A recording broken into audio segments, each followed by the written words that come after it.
अस्सलाम वालेकुम students. Class 9th की बायोलॉजी में खुशमदीद। चलिए सीखना शुरू करते हैं।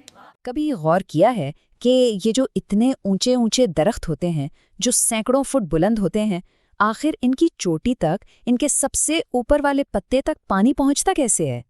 ये सवाल सुनने में तो सादा लगता है, लेकिन इसका जवाब फितरत के एक बहुत ही शानदार अमल को हमारे सामने लाता है। चलिए आज इसी को समझते हैं। तो सवाल ये है कि आखिर ये होता कैसे है। अक्सर लोग जो इस बारे में सोचते हैं ना, वो असल कहानी से बहुत मुख्तलिफ है। आइए देखते हैं कि सबसे आम गलतफहमी क्या है। आम ख्याल तो यही है कि जड़ें एक पंप की तरह काम करती हैं, ज़मीन से पानी खींचकर उसे ज़बरदस्ती ऊपर भेजती हैं, तने में, पत्तों तक। सुनने में तो काफ़ी लॉजिकल लगता है ना? और मज़े की बात यह है कि कई सालों तक साइंसदान भी कुछ ऐसा ही मानते रहे। लेकिन इस थ्योरी में एक बहुत बड़ा मसला है, और वो है कशिशे सकल यानी ग्रेविटी। सिर्फ धकेलने की ताकत से पानी को इतनी ऊंचाई तक पहुंचाना ऑलमोस्ट नामुमकिन है।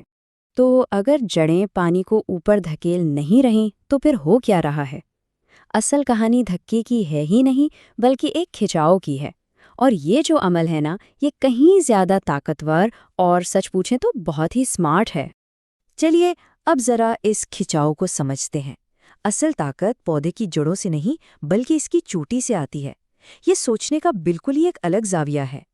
इस अमल को साइंस की जबान में कहते हैं ट्रांसपिरेशनल पुल। यही वो असल कुव्वत है जो पानी को सैकड़ों फुट ऊपर ले जाती है। और ये सब कुछ शुरू होता है पत्तों से। देखें, सारा खेल पौधे के पत्तों में शुरू होता है।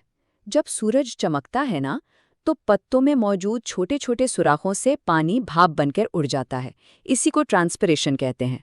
अब होता यह है कि जैसे ही पानी का एक मॉलिक्यूल उड़ता है, वो अपने पीछे एक खला, एक खिंचाव छोड़ जाता है। और यही खिंचाव पूरे सिस्टम का इंजन है, जो पानी की पूरी जंजीर को ऊपर खींचता है। अच्छा, लेकिन यहाँ एक सवाल पैदा होता है। ये खिंचाव इतना ताकतवर कैसे हो सकता है कि पानी ग्रेविटी को भी मात दे दे? और ये जो पानी का कॉलम है, ये बीच में से टूटता क्यों नहीं? इसका जवाब है पौधे के अंदर पानी की एक अटूट जंजीर। जरा तसव्वुर करें कि जड़ों से लेकर ऊंचे से ऊंचे पत्ते तक पानी का एक मुसलसल धागा है, जो पौधे की इंतहाई बारीक पाइपलाइंस, जिन्हें जाइलम कहते हैं, उनके अंदर महफूज है। अब यह जंजीर टूटती क्यों नहीं? इसकी 3 बड़ी वजूहात हैं। पहली बात तो ये कि पानी के मॉलिक्यूल्स एक दूसरे से मजबूती से जुड़े होते हैं, जैसे मैग्नेटिस हों। दूसरी वजह यह है कि ये जो जाइलम की नालियां हैं, ये बहुत ही ज़्यादा तंग होती हैं, जिससे कॉलम को सहारा मिलता है। और तीसरी बात, पानी इन नालियों की दीवारों से भी चिपक जाता है, तो उसे हर तरफ से सपोर्ट मिल रही होती है। हमारे सोर्स का एक जुमला इस पूरे अमल की जान है। वो कहता है, ये पानी के पूरे कॉलम पर एक तनाव पैदा करता है। यानी जब पत्ते से एक मॉलिक्यूल निकलता है, तो वो अपने पीछे वाले को खींचता है, और ये खिंचाव पूरी जंजीर में नीचे जड़ों तक महसूस होता है।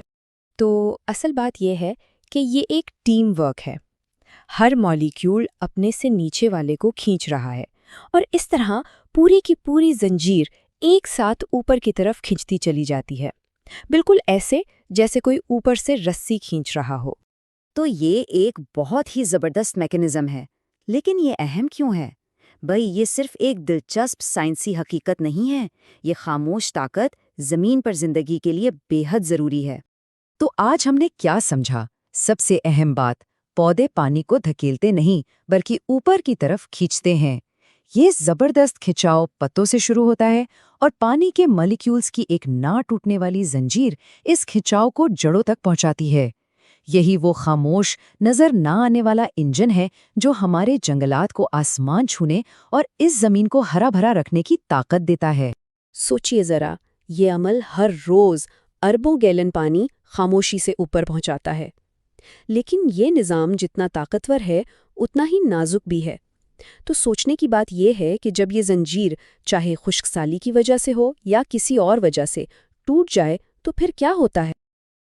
Join us and register now for online transformation.